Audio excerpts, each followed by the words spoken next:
जो सामग्री आप प्रभु को चढ़ाते सब सामान भगवान के पास है।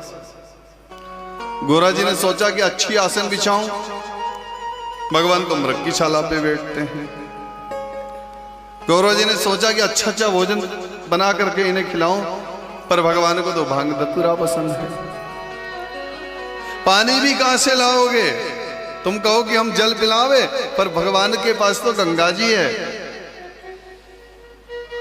सारी सेवा का मामला उन्हीं के पास में है, लेकिन फिर भी तुम्हारी थोड़ी सी दी हुई वस्तु से तुम क्या जल चढ़ाओगे बाबा पर? हम कहे कि एक लोटा जल हमने चढ़ा दिया, तुमने क्या जल चढ़ाया? अरे संसार को, विश्व को एक बूंद से तृप्त करने वाली मां गंगा तो उनके माथे पे बैठी हुई है। तुम क्या दीपक लगाओगे भगवान के सामने? अरे चंद्रमा जो सारे विश्व को प्रकाश देता है, और वो भी शीतल प्रकाश, तो चंद्रमा माथे पर है, एक आंख में चंदा, एक आंख में सूरज, और संसार की जितनी गर्मी है वो तीसरी आंख में है। क्या हम सेवा करें? लेकिन फिर भी कितने दयालु, कितने सरल, कितने कृपालु। थोड़ी सी विनती, एक लोटा जल, सब समस्या का हल। एक लोटा जल चढ़ाया, प्रभु प्रसन्न हो गए। एक रुद्राक्ष का जल आप पीते हो। हमारे बीच में पानसेमल से, जब पानसेमल में शिव महापुराण कथा थी, तो ये उपाय वहां पे बताया था हमने। तो हमारे बबलू भैया के पापा जी यहाँ उपस्थित हुए हैं। वो हार्ट और बीपी के मरीज हैं। एक रुद्राक्ष का, एक तांबे के लोटे में जल भर करके उसके अंदर एक रुद्राक्ष डाला और उसको पीना प्रारंभ किया।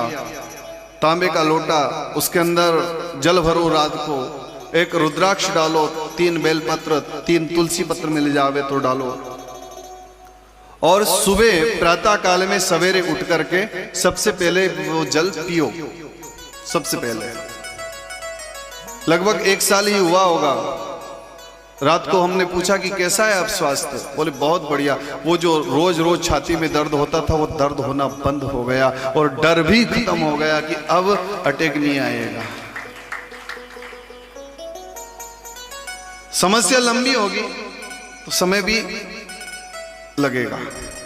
अच्छा, एक समस्या और है कि हम लोग दवा खाते हैं, लेकिन दवा के साथ दबा दबा के खाते हैं।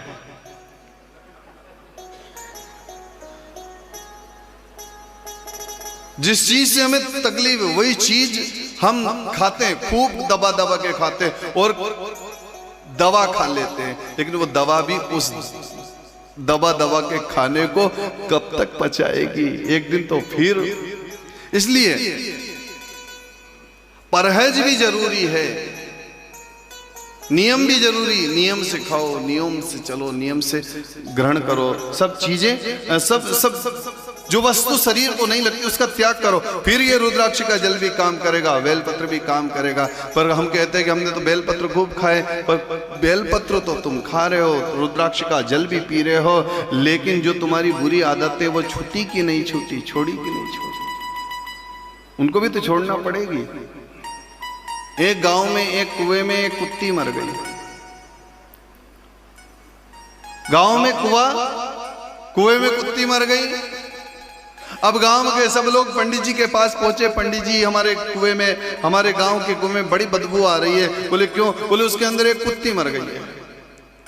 पंडित जी ने कहा, एक पर्चा बनाया, ये सामान उसके अंदर डालना, अबीर, गुलाल, रोली, उसी वही कुआं है, उसको पवित्र करना है, सब डालना, गंगा जल डालना, गोमती जल डालना, उसमें सरयू जल डालना, उसमें ये तीर्थ का जल डालना, उसमें अबीर, गुलाल, रोली, हल्दी, मेहंदी, चंदन, सिंदूर, सिंगार, सब वस्तु, फूल आदि, केवड़ा, पुष्प सब डालना, सब इत्र डाले। फिर दूसरे दिन लोग आए, बोले गुरुजी क्या? बोले कुआं तो अभी भी पवित्र नहीं हुआ, कुएं से अभी भी बदबू आ रही है। बोले अभी भी सब डाल दिया? बोले हाँ। फिर भी बदबू आ रही है? बोले हाँ। गुरुजी ने पूछा, ये बताओ कुएं से तुमने कुत्ती को निकाला कि नहीं निकाला? बोले वो तो हमने नहीं निकाला। अरे बोले भैया पहले उसको निकालना था फिर सब डालना था। तो हमारे ये जीवन रूपी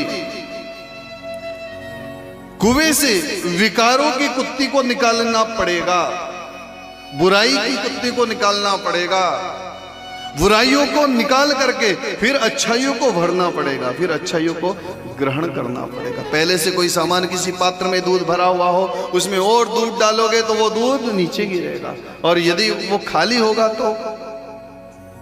तो विकारों से पहले हमें अपने शरीर को खाली करना पड़ेगा, अपने जीवन को खाली करना, अपने मन को खाली करना पड़ेगा, फिर उसमें आप भरोगे। नहीं तो हम पहले ही से भरे भराए आए, हम क्या ज्ञान ले, हम तो खुद ज्ञानी हैं, हम क्या कथा सुने, हम तो सब कथा जानते हैं, तो कथा आपके समझ में आने वाली नहीं है।